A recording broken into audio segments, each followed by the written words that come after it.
Bonjour Pompi, Bonjour Axel, on va parler de quoi aujourd'hui? on va parler des dangers quand le feu se déclare chez nous. Mais comment on sait qu'il y a le feu ou qu'on dort ou on est occupé? Grâce à un petit appareil qui s'appelle un détecteur de fumée.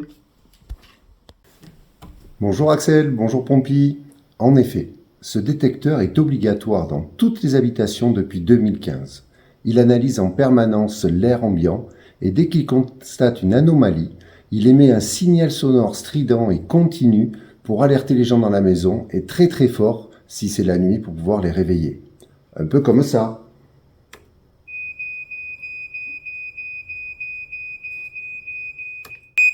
Comme ce bruit-là? Ah oui, il y a le feu, attention! Bon, ne panique pas Pompi, c'est la première chose importante. Oui, tu as raison, il faut d'abord savoir ce qui brûle, pour peut-être pouvoir éteindre le feu avant qu'il se propage. Et si c'est une friteuse qui brûle? Alors là, c'est très important, si c'est de l'huile qui brûle, ne jamais mettre de l'eau dessus pour éviter une réaction violente. Bravo Pompi, tu as eu le très bon réflexe. Ne jamais mettre de l'eau sur de l'huile en feu, que ce soit dans une friteuse ou dans une poêle. La réaction est très violente et peut vous brûler et mettre même le feu à la cuisine.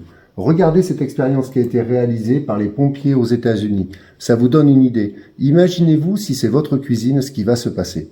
Il ne faut jamais mettre de l'eau sur de l'huile en feu. Retenez bien.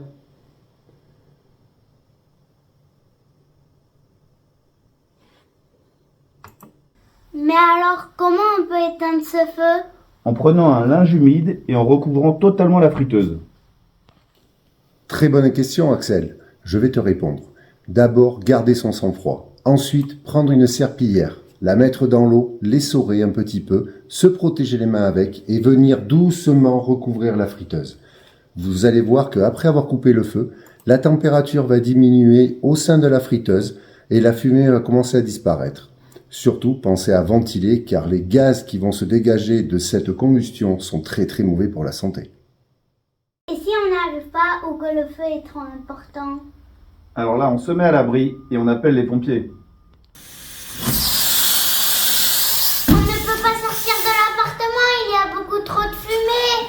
Tu as raison Axel, avec toute cette fumée, on ne pourra pas descendre tous les étages. Et si l'appartement est totalement enfumé, surtout restez calme. Il y a toujours un peu d'air frais en bas. Il faut s'allonger au sol, respirer lentement pour éviter d'avoir trop de fumée.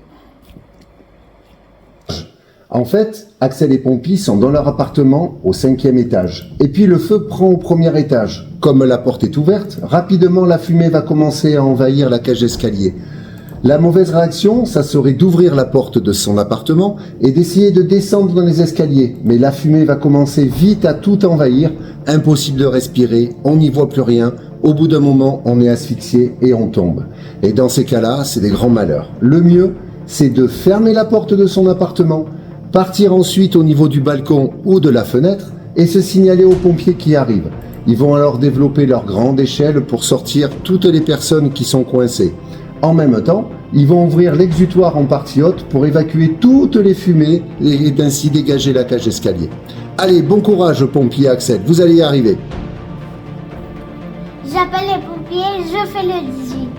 Oui, mais tu peux aussi faire le 112.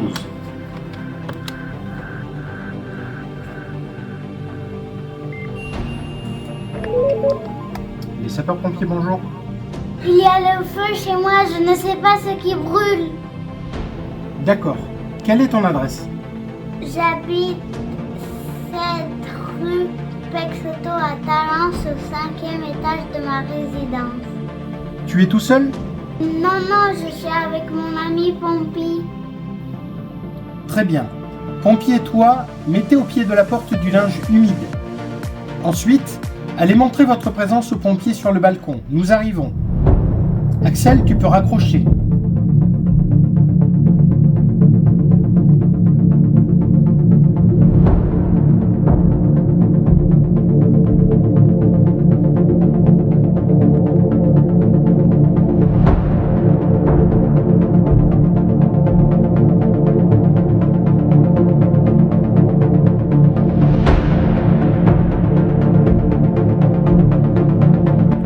arrive. Super, on est là.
Bravo Axel et Pompie, vous y êtes arrivés. Bon, on récapitule.